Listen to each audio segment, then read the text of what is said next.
Morning dear student.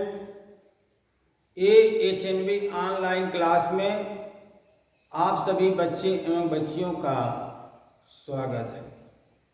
बच्चों, आज हम लोग क्लास 12 सब्जेक्ट मैथ्स में जो लेसन 3 मैट्रिक्स चल रहा है बच्चों, उसमें आप लोग पिछली वीडियो जो आप लोग के बीच में गई थी, लेक्चर नंबर 9 जो आप लोग के बीच में गई थी बच्चों, उसमें ट्रांसपोज मैट्रिक्स अर्थात परिवर्त आव्यूह के बारे में मैं बताया था और उस पर कुछ प्रॉपर्टी भी मैं आप लोगों को बताया था। आज जो होगा लेक्चर 10 होगा और उसमें हम लोग आज के लेक्चर में हम लोग सममित आव्यूह और विषम सममित आव्यूह अर्थात symmetric matrix and skew symmetric matrix और इस पर कुछ प्रॉपर्टी आज हम लोग देखेंगे बच्चों। तो आइए शुरू करते हैं बच्चों। तो हेडिंग लिख लीजिए बच्चों, सममित आव्यूह।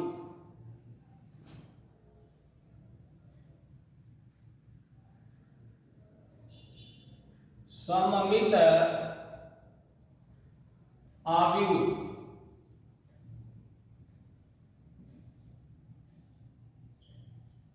अर्थात इसको इंग्लिश में कहेंगे बच्चों सिमेट्रिक मैट्रिक्स।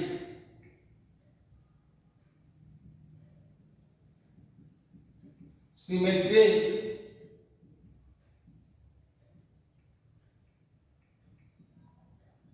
मैट्रिक्स।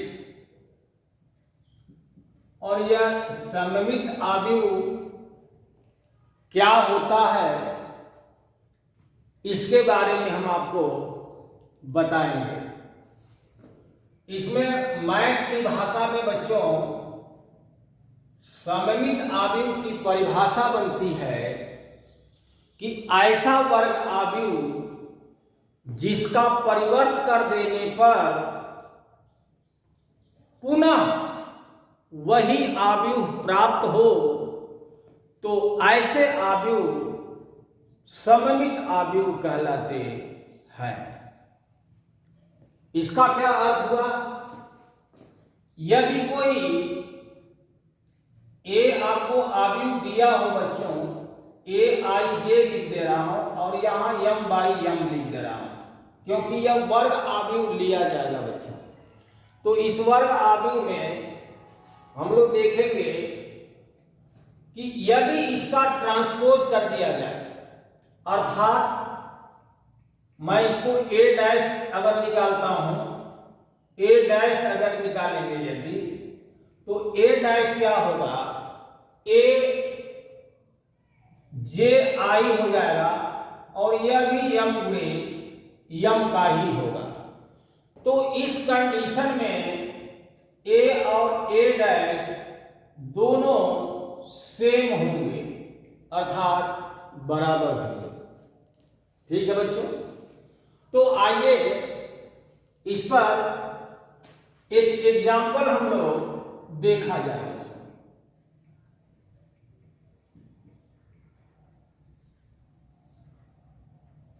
एग्जाम्पल 1 मैं बना रहा हूं। अभी इसके पिछली वीडियो में आप लोगों ने ट्रांसपोज मैट्रिक्स पढ़ा था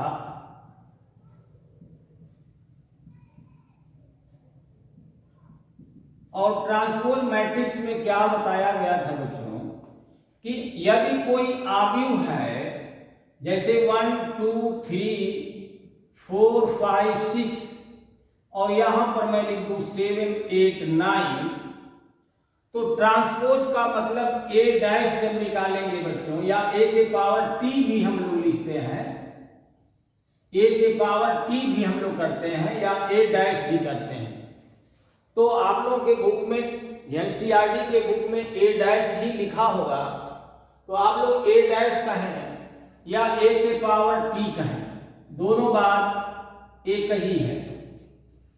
तो अब ध्यान देना, जब A का ट्रांसपोज निकालेंगे तो रो को आप लोग कॉलम में कर देते थे, अर्थात 1 2 3 हो गया और यह हो जाएगा 4 5 6 हो गया और 7 8 9 हो गया।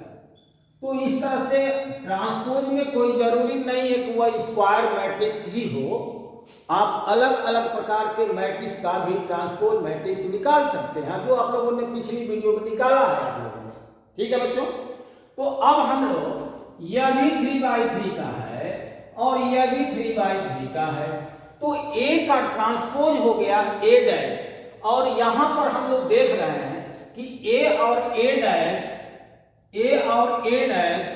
आपस में बराबर नहीं है, परंतु कोई एक ऐसा आव्यूह लिया जाए जिसका हम लोग यदि ट्रांसपोज कर दें, उसका ट्रांसपोज मैट्रिक्स निकालें और उस दिन अगर वो आपस में बराबर हो जाए तो वह जो आव्यूह दिया रहेगा, पहला मूल आव्यूह जो होगा वह आव्यूह सममित आव्यूह कहलाते हैं, इसका A और A डैश। तो अब आइए एग्जाम्पल हम लोग लेते हैं। यहां पर जैसे मैं लिखता हूं एग्जाम्पल 1 लिख दे रहा हूं, यहां से लिख दे रहा हूं A B और यहां पर लिख दे रहा हूं C। मान लेते हैं कि यह 2 गुणे 2 का है और यह आव्यूह जो है A है, यह A एक आव्यूह है। इसको एग्जाम्पल मैं यहां लिख दे रहा हूं,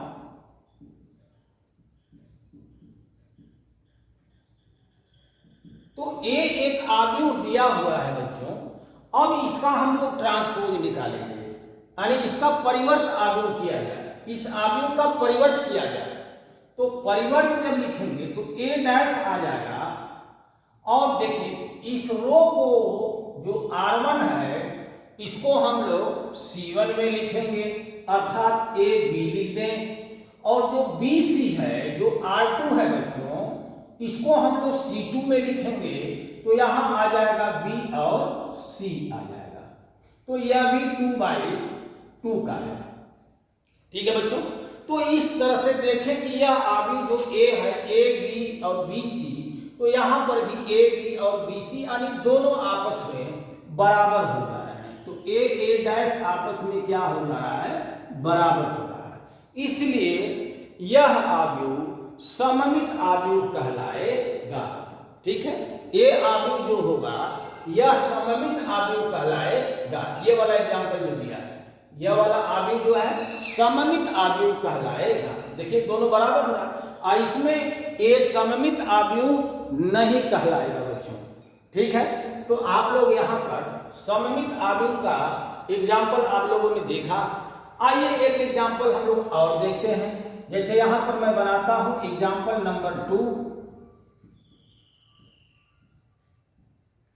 और यहां पर एग्जाम्पल नंबर 2 में मैं लिखता हूं, जैसे मान लेता हूं कि A एक आव्यूह है, जहां मैं लिख दिया A B C, और मैं देखिए इसका नियम बता दूं कैसे हम लोग बनाएंगे।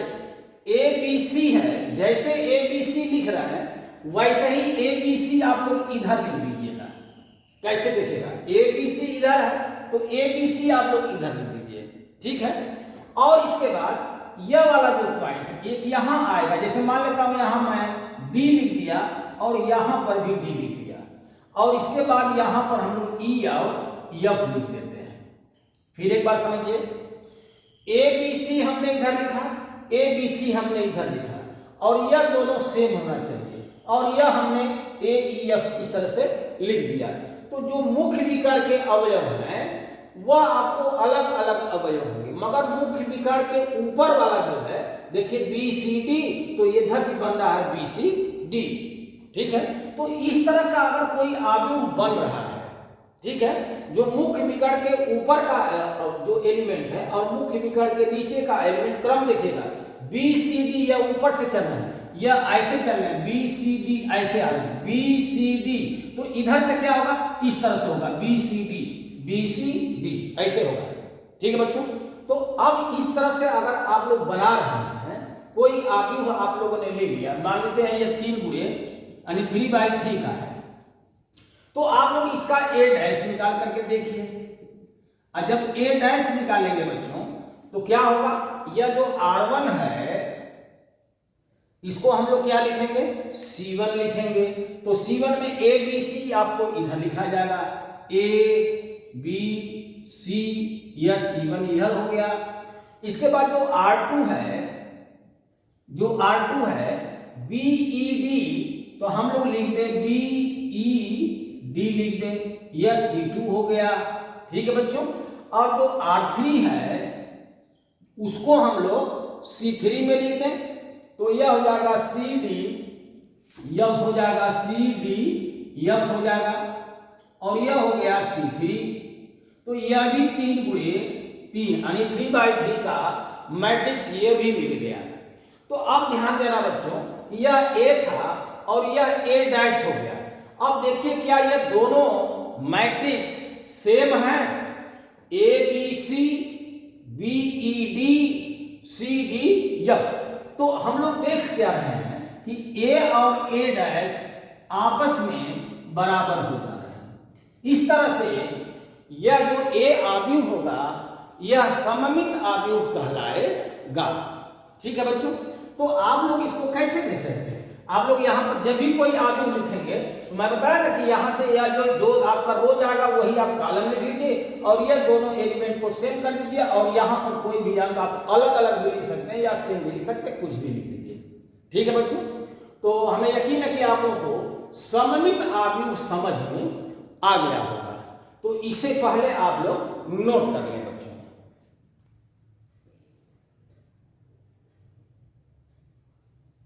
मिटा देते हैं बच्चों, आप लोग इसे नोट कर लिए होंगे। अब अगला हम लोग हेडिंग देखेंगे बच्चों, विषम सममित आव्यूह। तो आइए हेडिंग हम लोग लिखते हैं, विषम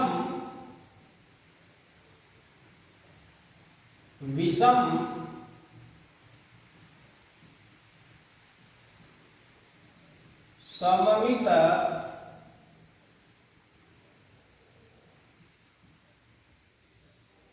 आव्यूह, और इसको इंग्लिश में कहेंगे बच्चों स्क्यू सिमेट्रिक मैट्रिक्स।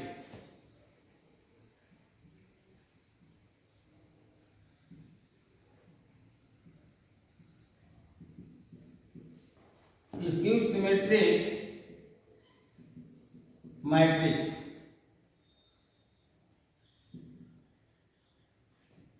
तो विषम सममित आव्यूह किसे कहते हैं इस पर हम लोग बात करेंगे, और इसको मैथ के शब्दों में कैसे इसको डिफाइन किया जाए ये भी हम लोग इस पर चर्चा करें। तो विषम सममित आव्यूह किसे कहते हैं, उसकी परिभाषा क्या बनेगी, इसमें आप लोग थोड़ा ध्यान दीजिए। तो अभी आप लोग सिमेट्रिक मैट्रिक्स देखा था कि ऐसा एक वर्ग आव्यूह था जिसका ट्रांसपोज कर दे रहे थे तो वही मैट्रिक्स पुनः आ जा रही थी, अर्थात A बराबर A डैश, तो वह सममित आव्यूह था। अब विषम सममित आव्यूह क्या होगा, यदि कोई आव्यूह दिया हुआ है बच्चों, जैसे मान लेता हूं कि A बराबर दिया है, AIJ लिखा है और ये भी m/m का है, क्योंकि वर्ग आव्यूह है, तो या तो m/m करें या n/n करें, और मैं इसका A डैश कर रहा हूं। तो जब A डैश निकालेंगे बच्चों तो A डैश जो होगा निकल जाएगा, तो A डैश जो होना चाहिए -a के बराबर होना चाहिए। इसका क्या मतलब हो गया बच्चों, इसका क्या मतलब हो गया कि अब इसमें क्या होगा कि अगर कोई एक स्क्वायर मैट्रिक्स दिया हुआ है और उसका ट्रांसपोज कर दिया जाए, तो ट्रांसपोज करने के बाद जो नई मैट्रिक्स बनेगी बच्चों, उस नई मैट्रिक्स में उस मैट्रिक्स के प्रत्येक अवयव का चिन्ह बदल जाना चाहिए, अर्थात अगर प्लस है तो माइनस हो जाना चाहिए और माइनस है तो प्लस हो जाना चाहिए। ठीक है बच्चों। तो आइए इस पर हम लोग एग्जाम्पल हम लोग एक देखते हैं। इस पर मैं एग्जाम्पल एक पहला मैं बनाता हूं और इसमें कोई एक आव्यूह मैं 2/2 का पहले मैं लिख रहा हूं, 2/2 का मैं लिख रहा हूं। और उसको लिखेंगे कैसे, ध्यान देना कि आप लोग जो मुख्य विकर्ण के अवयव हैं उसको 0 कर देना। जो मुख्य विकर्ण के अवयव हैं उसको आप लोग 0 कर दीजिए और यहां पर लिख दीजिए, अगर a लिख रहे हैं तो यहां पर -a कर दीजिए, या वहां b है तो यहां पर -b कर दीजिए, या यहां पर अगर b है तो वहां पर -b कर दीजिए। ठीक है बच्चों, तो इसमें क्या है कि विषम सममित आव्यूह के मुख्य विकर्ण के अवयव 0 लेना पड़ रहा है। ऐसा क्यों? क्योंकि आपको देखेंगे बाद में जब इसका ट्रांसपोज निकालेंगे तो अगर यदि यह 0 नहीं लेंगे तो उसका जो डैश करेंगे, जब उस आव्यूह का ट्रांसपोज निकालेंगे तो उसके चिन्ह बदलेगा ही नहीं। कब? यदि मुख्य विकर्ण के 0 नहीं रहेंगे तब। ठीक है, तो अभी मैं मुख्य विकर्ण का अवयव 0 किया हूं। अब इसका हम लोग a डैश निकालते हैं बच्चों। तो जब a डैश निकालेंगे तो देखिए क्या आ जा रहा है, यहां पर क्या आ गया, a डैश जब निकालेंगे तो हम लोग क्या होगा कि यह जो r1 है इसको हम लोग c1 के रूप में लिखेंगे, अर्थात 0 और a हो गया। और जो r2 है उसको हम लोग c2 के रूप में लिखेंगे, c2 में लिखेंगे हम लोग, तो यह हो जाएगा -a और 0 हो गया। यहां पर भी 2/2 है। तो हम लोग देख क्या रहे हैं कि जो पहले a दिया गया था, है ना, अब a डैश निकल गया और a डैश जो है, देखिए अगर मैं इसमें से माइनस कॉमन ले लेता हूं, चलिए यदि मैं इसमें से माइनस कॉमन ले लूं, है ना बच्चों, तो प्रत्येक अवयव में से कॉमन होगा ना, समझ आ रहा बच्चों ना। तो इसलिए 0 का अगर माइनस, तो या तो मैं -0 लिखूं और यहां पर a लिखूं और यहां पर -a लिखूं और यहां पर -0 लिखूं, तो -0 तो +0 ही देगा, तो यहां पर हो जाएगा माइनस और यह हो जाएगा 0 और यह हो जाएगा a और यह होगा -a और यह होगा 0। तो हम लोग देख रहे हैं कि माइनस हो गया और यह वाला जो है 0a -a0 यही में a के बराबर है बच्चों, यह a के बराबर है। तो इसलिए a डैश जो हो गया -a के बराबर हो गया। तो इस तरह से यह जो a आव्यूह दिया हुआ है, इस आव्यूह का नामकरण क्या करेंगे, यह आव्यूह जो दिया हुआ है यह स्क्यू सिमेट्रिक मैट्रिक्स है, अर्थात विषम सममित आव्यूह है। ठीक है, क्योंकि जब इसका हम लोगों ने ट्रांसपोज किया तो वह इसके इस एलिमेंट के प्रत्येक अवयव के चिन्ह क्या हो गए, बदल गए थे, है ना बच्चों। यहां से हमने बदल दिया था, यहां बदल दिया था, तो 0 -a और a और 0 हो गया। इसको मैं 2 लिख देता हूं। ठीक है, तो ऐसा वर्ग आव्यूह जिसका परिवर्त कर दिया जाए तो वही मैट्रिक्स मिले, परंतु उस मैट्रिक्स के प्रत्येक अवयव के चिन्ह क्या होंगे, बदल जाएंगे। ठीक है, संख्यात्मक मान वही रहेगा, जैसे 0a a0 0a a0 है, मगर उसमें संख्यात्मक मान का चिन्ह जो हो रहा है बदल जा रहा है, चिन्ह बदल जा रहा है केवल। ठीक है बच्चों, तो हमें यकीन है कि आप लोगों को ये भी समझ में आ गया होगा। अब हम एक एग्जाम्पल 3 देखते हैं। ये 1 था और एक एग्जाम्पल हम आपको 2 बना करके दिखाते हैं। थोड़ा 3/3 का भी लिया जाए, देखा जाए।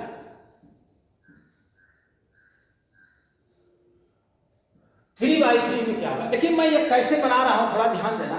इसको कैसे आप लोग याद करेंगे कि कैसे कोई वर्ग आव्यूह लेंगे कि जो वो स्क्यू सिमेट्रिक बन जाएगा। तो आप लोग क्या करिएगा कि a देखिए और यहां लिख दीजिए 0, मुख्य विकर्ण के अवयव 0 0, मान लीजिए 3/3 का है तो मैं 0 0 लिख दे रहा हूं बच्चों।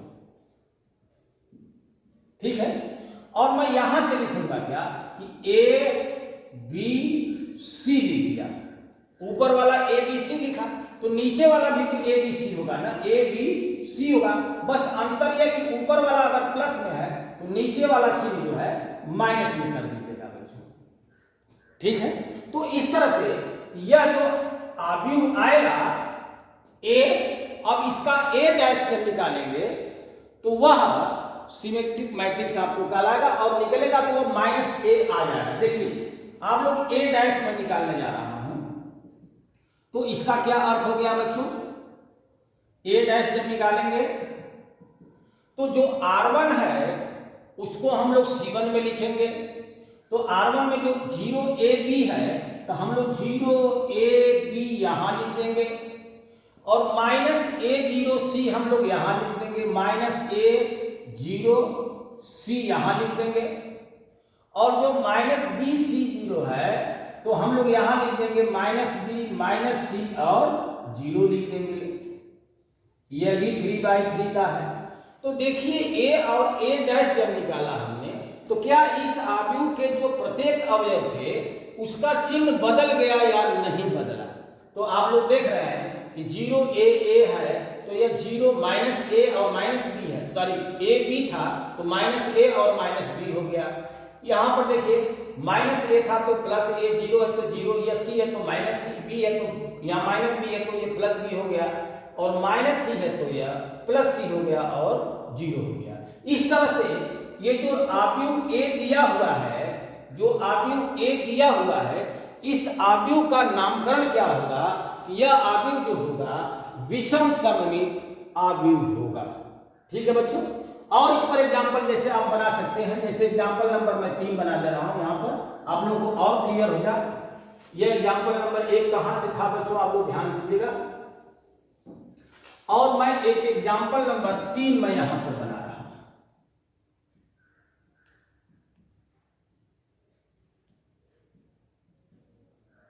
देखिए जैसे मैं उसको क्या करना, कोई एक आव्यूह बी ले लिया, मान लीजिए मैंने बी लिख दिया। अब यहां से क्या करेंगे, 0 माइनस 5 6 और यहां पर भी 0 कर दिया, यहां पर भी 0 कर दिया, यहां पर मान लीजिए माइनस 7 कर दिया। ठीक है बच्चों। अब देखिए नीचे का जब लिखेंगे तो इसके चिन्ह को, जैसे यह ऊपर का इस टाइप का है ना, ध्यान देना, यह यल ऐसे ऊपर से बनाया, अब भी यल हम लोग नीचे से बनाएंगे। बस अंतर यह कि इसका जो चिन्ह है ना बदलते हुए हम लोग लिखेंगे। जैसे यह माइनस 5 है तो यह अब की हम लोग 5 लिख देंगे और यह 6 है तो यहां पर माइनस 6 हो गया और यह माइनस 7 है तो यहां पर 7 लिख देंगे बच्चों। ठीक है, तो यह हो जाएगा 3/3 का। अब देखा जाए कि यह विषम सममित आव्यूह बन रहा है या नहीं बन रहा है, तो इसका हम लोग बी डैश ज्ञात करेंगे बच्चों। और जब बी डैश निकालेंगे तो यह बी डैश क्या आएगा, थोड़ा ध्यान देना, तो थोड़ा ध्यान दीजिएगा बच्चों। बी डैश देखिए क्या आएगा, हम लोग इसको ट्रांसपोज किया जाए, इसका ट्रांसपोज मैट्रिक्स निकाला जाए, पहले इसका ट्रांसपोज किया जाए तो यह आ जाएगा R1 जो है उसको C1 में बदलेंगे तो ये 0 माइनस 5 और 6 है इधर आ जाएगा, 0 माइनस 5 6 यहां आ जाएगा, 5 0 5 0 माइनस 7 यहां आ जाएगा और माइनस 6 7 0 यहां आ जाएगा। तो यह हो गया 3/3 का हो गया। अब देखिए बी और बी डैश जो निकला है, तो क्या बी डैश जो निकला इसका यह प्रत्येक अवयव वही हो रहे हैं, 5 0 5 6 वो भी है, 0 5 6 वो भी है, बस अंतर ये है कि इसका चिन्ह क्या हो गया, बदल गया। -5 0 7 हो गया, -6 था तो +6 और 7 है तो -7 और यह हो गया 0।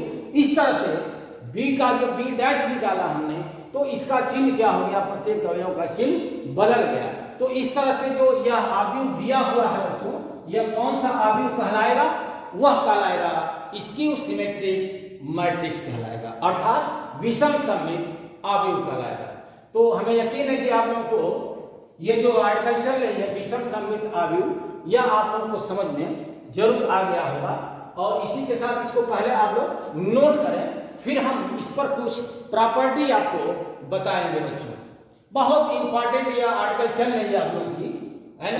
जो एक्सरसाइज आपकी अगली बनेगी उसमें जो क्वेश्चन आप लोग सॉल्व करेंगे, पहले इसको आप लोग नोट कर ले बच्चों।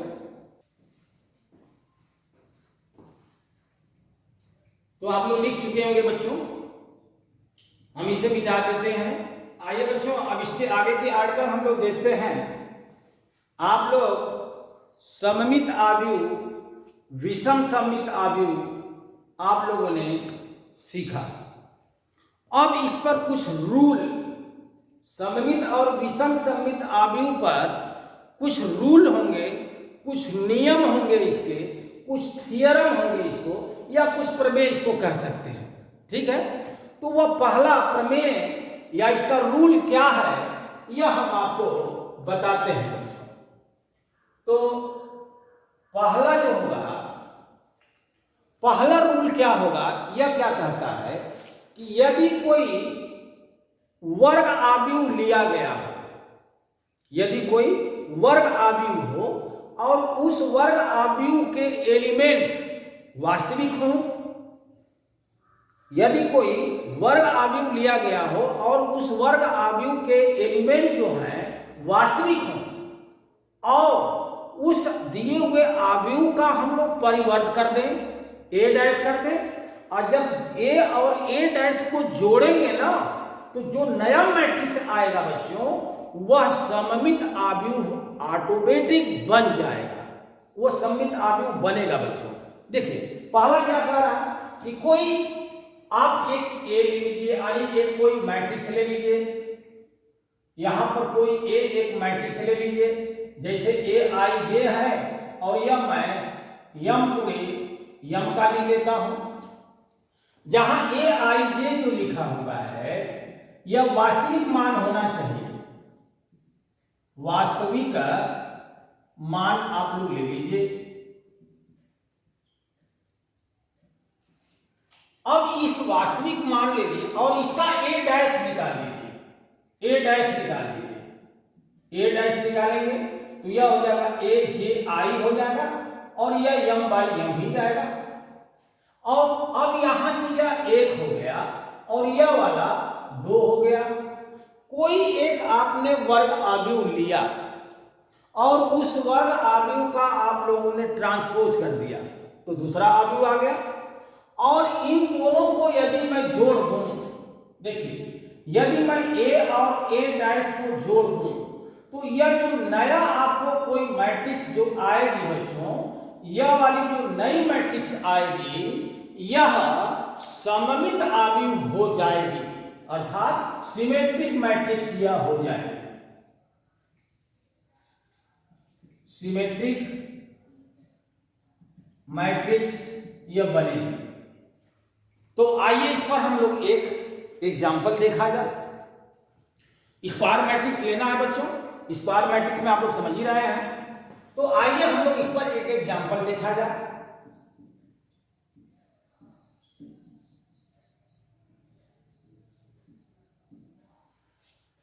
जैसे मैं a बराबर लिखता हूं यहां से 2 3 और मैं यहां से लिख दूं 4 और या माइनस, ठीक है 2 3 4 और -5 ले लिया।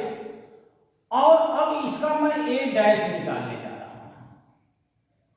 तो a डैश जब निकालेंगे बच्चों तो क्या होगा कि जो r1 होगा उसको हम लोग c1 में लिखेंगे, अर्थात जो r1 का एलिमेंट था 2 3 वह c1 में लिखाएगा, अब 2 3 यहां लिखाएगा।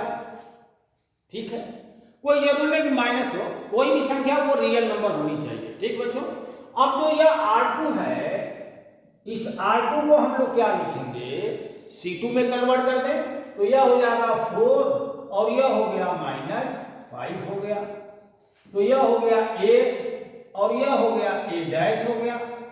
अब इन दोनों को जोड़ा जाए बच्चों, तो देखिए a और a डैश को जब जोड़ेंगे बच्चों तो यह होगा क्या, देखिएगा संगत अवयव को जोड़ेंगे तो यह हो जाएगा 2 और 2 4 हो गया, 2 और 2 यहां पर 4 मैं लिख दे रहा हूं, और 3 और 4 जोड़ेंगे तो 7 हो जाएगा, और यह कितना हो जाएगा 4 और 3 7 हो जाएगा, और -5 और -5 मिलकर के -10 हो जाएगा। ठीक है बच्चों, तो इस तरह से a और a डैश जो आव्यूह मिला है मान लेता हूं कि यह इसको हम b लिख देते हैं। तो अब देखिए अब जो b बराबर आ गया, यही ना आया बच्चों, b बराबर आ गया, कौन सा मैट्रिक्स आ गया 4 7 7 -10 आ गया।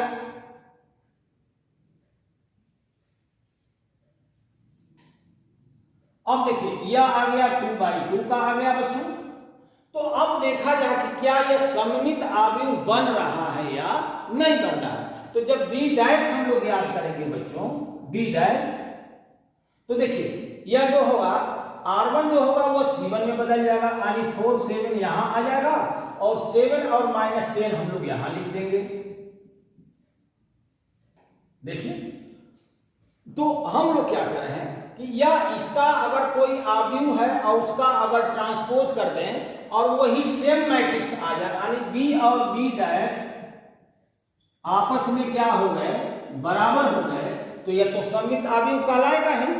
तो इस तरह से यह नियम कह रहा था कि यदि कोई अवयव दिया गया हो, वर्ग अवयव दिया गया हो और उसका ट्रांसपोज कर दिया जाए और दोनों को यदि जोड़ देंगे तो जो नई मैट्रिक्स बनेगी, जो नई मैट्रिक्स ये बन रही है, यह सममित अवयव हो जाएगी। यह पहला रूल कहता है, पहला इसका रूल जो कह रहा है, ये पहला जो रूल है यह कह रहा है कि यदि कोई वर्ग अवयव दिया हो और उस वर्ग अवयव का ट्रांसपोज कर दीजिए और फिर दोनों को जोड़ देंगे तो जो नया अवयव बनेगा वो क्या होगा, सममित अवयव कहलाएगा। तो यह रूल नंबर 1 हो गया। अब हम लोग चलते हैं रूल नंबर 2। इस पर एक एग्जांपल हम लोग और देखते हैं। इसको पहले आप लोग नोट कर लेंगे बच्चों। ये एग्जांपल मैं इसको 1 कर दे रहा हूं और एक 3/3 का भी हम लोग एग्जांपल लेकर के देखा जाए। ठीक है बच्चों, तो इसको पहले आप लोग नोट कर लें। मिटा देता हूं बच्चों, आप लोग नोट कर लिए होंगे। आइए अब हम लोग एग्जांपल 2 कोई बनाया जाए और उसको उससे देखा जाए कि सममित अवयव कैसे बनेगा। यहां पर मैं लिखता हूं बच्चों एग्जांपल नंबर 2।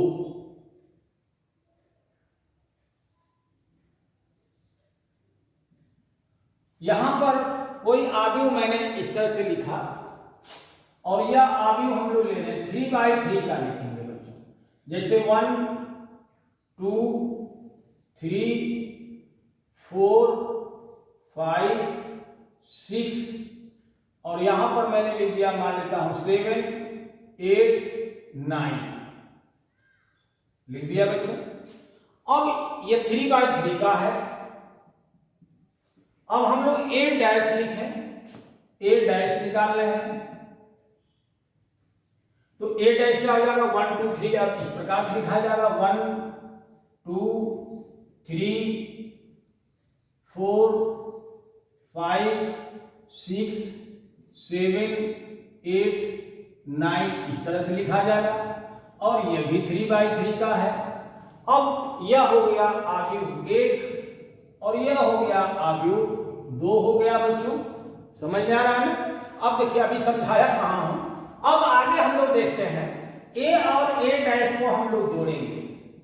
तो जब a और a डैश को जोड़ेंगे तो संगत अवयव को हम लोग जोड़ेंगे। ध्यान देना, तो 1 और 1 कितना हो जाएगा, 2 होगा।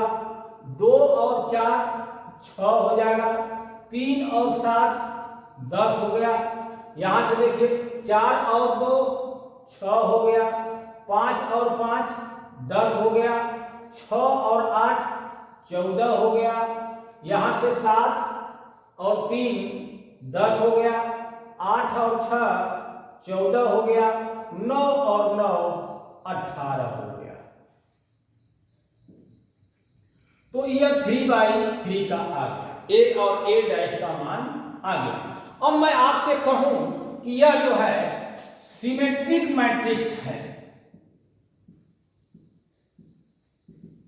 सिमेट्रिक मैट्रिक्स है, तो आप लोग कहेंगे कि कैसे सिमेट्रिक मैट्रिक्स है। तो आप लोग चेक कर सकते हैं। अगर मैं इस a डैश को मैं मान लीजिए b मान लेता हूं, अब इसको मैं मान लेता हूं कि यह b कोई अवयव है ना, तो b का b डैश निकाल करके देखिए। अर्थात यहां से जब हम लोग b डैश निकालेंगे तो क्या होगा बच्चों, देखिए यहां से 2, 6, 10 जो R1 है उसको हम लोग C1 में लिखेंगे। तो यहां लिखेंगे 2, 6, 10। ये जो है 6, 10, 14 हम लोग C2 में लिखेंगे। तो R2 को C2 में लिख दीजिए, 6, 10, 14 लिख दीजिए। और जो R3 है बच्चों उसको हम लोग C3 में लिखेंगे, 10, 14, 18 लिख देंगे। तो ये 3/3 का हो गया। अब यह था B और यह आ गया B'। तो देख लीजिए जो एलिमेंट इसके बन रहे थे वही एलिमेंट इसके बन रहे हैं कि नहीं बन रहा है। 2, 6, 10, 2, 6, 10, 6, 10, 14, 6, 10, 14, 10, 14, 18, 10, 14, 18। इसका मतलब B और B' आपस में बराबर हो गया। तो इस तरह से यह जो आव्यूह बना, यह वाला आव्यूह जो बना, यह सिमेट्रिक मैट्रिक्स कहलाएगा बच्चों। ठीक है। तो यह आपको रूल पहला कहना था। पहला रूल मैंने बताया था।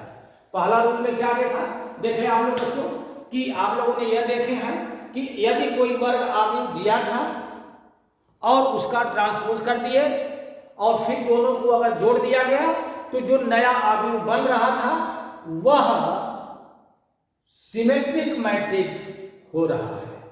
ठीक है। तो अब हम लोग रूल नंबर 1 हो गया। अब रूल नंबर 2 हम लोग देखा जाए वो क्या कह रहा है। इसको पहले आप लोग नोट कर लेंगे बच्चों। तो आप लोग इसे नोट कर लिए होंगे बच्चों। हम इसे मिटा देते हैं। तो आइए अब हम लोग इसका रूल नंबर 2 देखा जाए बच्चों। तो यह दूसरा रूल जो इसका होगा, यह दूसरा रूल क्या होगा,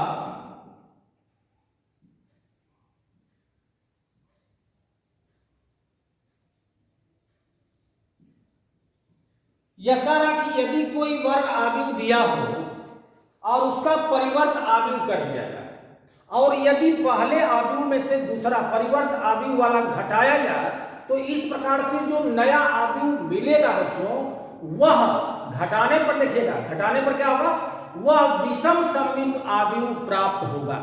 देख लीजिएगा पहला वाला क्या था कि जोड़ने पर सममित आव्यूह और घटाने पर विषम सममित आव्यूह प्राप्त होगा बच्चों। तो आइए इस पर हम लोग पहले देखते हैं। एक एग्जाम्पल देखा जाए कि यदि कोई ए आव्यूह दिया हुआ है, मान लेता हूं कि यहां से मैं लिख दे रहा हूं 5, 6, 7, 8 मैंने ले लिया। ठीक है बच्चों। और या मैं यहां से माइनस कर दे रहा हूं और यहां पर इसको भी माइनस कर दे रहा हूं। ठीक है, क्योंकि रियल नंबर होना चाहिए। और ए डैश हम लोग निकालते हैं, ए डैश। तो ए डैश कैसे निकलेगा बच्चों, ध्यान दीजिएगा कि R1 को हम लोग C1 में लिख दें, यानी 5, -6 और यह हो जाएगा -7 और यह हो जाएगा 8 हो गया। तो यह भी मैं अभी एग्जाम्पल 2/2 का मैं बना रहा हूं, फिर आपको 3/3 का बनाऊंगा, है ना। बस नियम आप लोग को समझाने की कोशिश कर रहा हूं कि कोई एक वर्ग आव्यूह दिया है उसका आप लोग ट्रांसपोज कर दिए।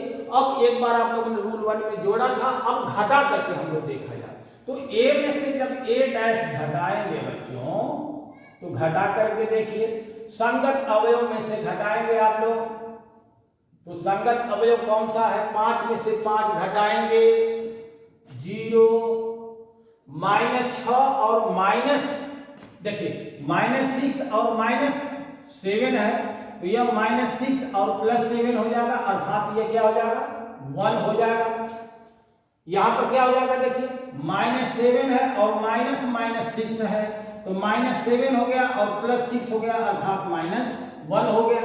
तो यहां पर हम लोग लिख देंगे -1 लिख देंगे और 8 में से 8 निकालेंगे तो क्या हो जाएगा 0 हो जाएगा।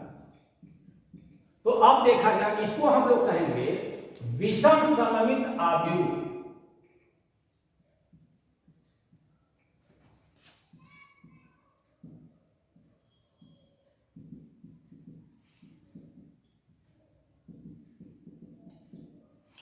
अर्थात इसकी सिमेट्रिक मैट्रिक्स विषम सममित आव्यूह। अब देखिए यह विषम सममित आव्यूह बन गया।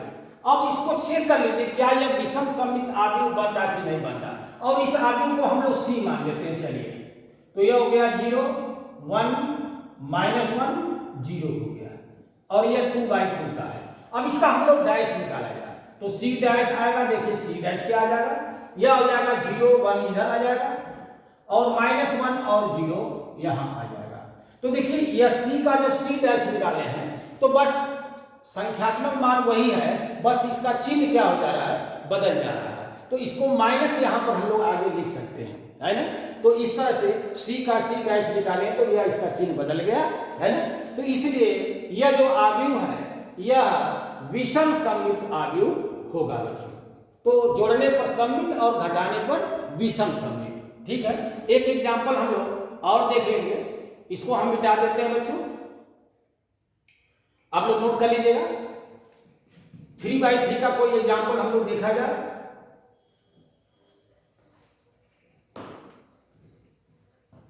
आइए कोई a बराबर हम लोग लिखते हैं, एक आव्यूह और लिखते हैं, जैसे मान लेता हूं 1 3 2 5 4 6 और यहां पर मैंने लिख दिया 7 9 8 लिख दिया। यह 3/3 का है बच्चों, a हो गया। अब हम लोग a डैश निकालते हैं, तो जब a डैश ज्ञात करेंगे बच्चों तो यह क्या होगा, जो R1 है वो C1 में बदल जाएगा, 1 3 2 इधर लिखा जाएगा, 1 3 2 इधर लिखा जाएगा, 5 4 6 तो यह इधर आ जाएगा, 5 4 6 आ जाएगा, 7 9 8 इधर रो में है तो इसको कॉलम में लिख देंगे, 7 9 8 लिख देंगे। यह भी 3/3 का है, ठीक है बच्चों। अब हम लोग इसको घटाते हैं, a में से a डैश घटाएंगे तो एक नया आव्यूह बनेगा। देखिए क्या घटाएंगे, 1 में से 1 घटाएंगे तो 0, 3 में से 5 घटाएंगे तो -2, 2 में से 7 घटाएंगे तो -5, 5 में से 3 घटाएंगे तो 2, 4 में से 4 घटाएंगे 0, 6 में से 9 घटाएंगे तो -3, 7 में से 2 घटाएंगे तो 5, 9 में से 6 घटाएंगे तो 3 और 8 में से 8 घटाएंगे तो यह हो गया 0 और यह हो गया 3/3 का। अब बताइए कि यह कौन सा आव्यूह होगा। अब यह होगा, हम बता दे रहे हैं, आप लोग देखने से ही पता चल जा रहा कि यह स्क्यू सिमेट्रिक मैट्रिक्स होगा।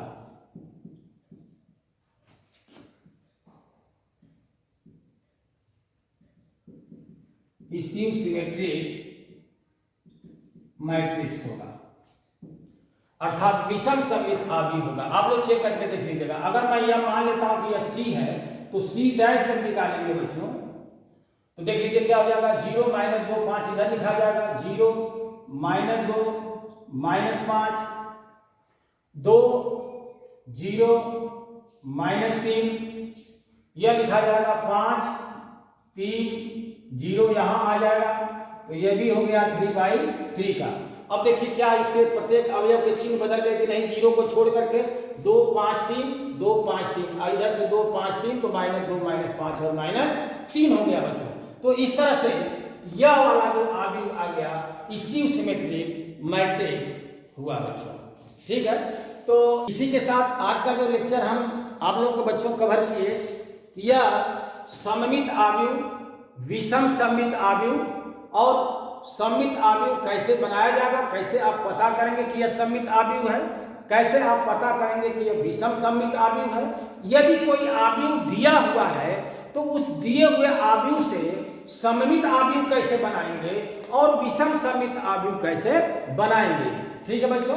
तो हम आप लोगों को इतना इसमें कवर किए और आप लोग जो अगली एक्सरसाइज आ रही है बच्चों, हमें उम्मीद है कि आप लोग घर पर जरूर लगाएंगे। इसी के साथ आज का लेक्चर हम यहीं पर क्लोज कर दे रहे हैं, बंद कर रहे हैं। बहुत बहुत धन्यवाद बच्चों।